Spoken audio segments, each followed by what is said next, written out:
How's everyone doing? Having a coffee and all the good stuff. Yeah, we can probably take it back a good ways talking about electronic music and everything else. I'd say, what is it now, 25 years? Or thereabouts.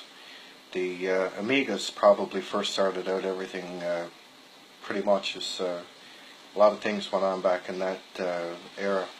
So we're looking at now was basically 35 years of computing and everything else. But I'd have to say that the Amiga and the Atari ST were probably the ones to most likely change the entire scene of the music industry, actually, to be more specific, because it offered a lot more integration between Rolands and Korgs and everything else. One of the more interesting things that actually took place was within the Amiga format, because the MIDI patches were obviously much different, and essentially what they had done was the individual specific modules were more or less, the samples were contained within the modules along with the tracking and the sequence.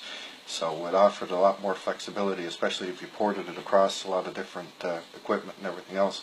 Now I myself, I was always in the samples, so I would always try to come up with lots of different types of samples and loops and all the rest of the good things, right? So anyways, it was sample. Oh, get down, oh, get down, oh, get down, oh, get down, oh, get down, oh, get down, oh, get down, oh, get down, oh, get down, oh, get down, oh, get down. Right? So anyways, you wonder then where all these things come from. Well, anyways, now you got a pretty good idea of it. But anyways, yeah, there was a fairly good transition back in the day. The Amigas had sound, and the x86 computing platforms generally didn't.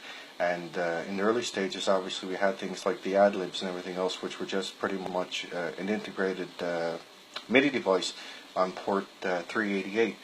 And, you know, obviously it was just basically a Yamaha FM chip that didn't offer really much in the way of samples. And then, of course, we had the Sound Blasters, Gravis, Ultrasounds, and everything else. But some pretty smart people, actually, the Swedish crowd, were first to probably do this, and that was obviously quite a breakthrough, actually.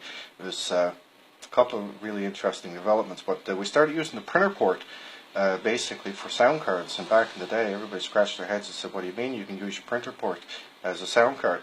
And essentially what was necessary was to put a DAC, a staircase controller, on the printer port, so you could basically address like 3F8 and 278, and then you have two stereo 8-bit outputs, which was pretty much the same line as what the Amigas were doing. So anyways, then obviously the desktop x86s started to become computers and everything else as such, and then there was a different transition there, because programs such as Screen Tracker started to come out for the x86 platform, whereas before that we were basically using Pro Tracker on the Amigas and things like that.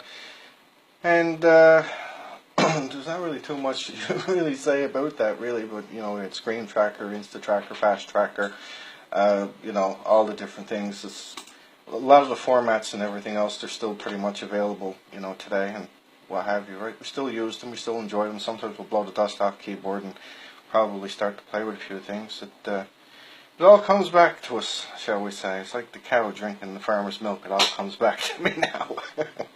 But anyways, I'll just try a couple of quick ones here.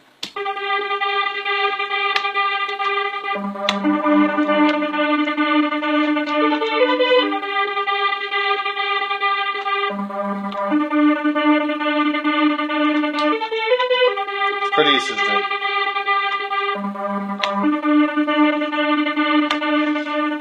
But anyways, yeah, the old crackle in the DACs used to be a good one, and that's what now, 25 years.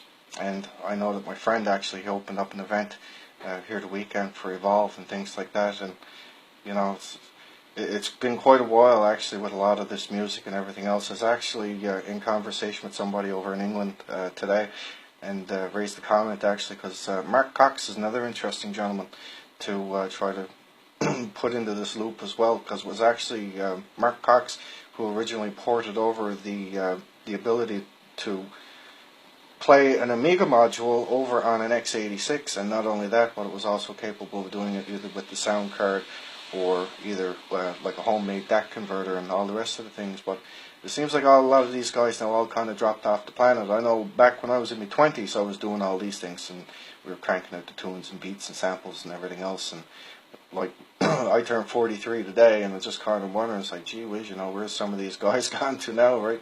A lot of really good programmers and everything else back in the day. I know that I touched base with the Swedes back a while ago, actually.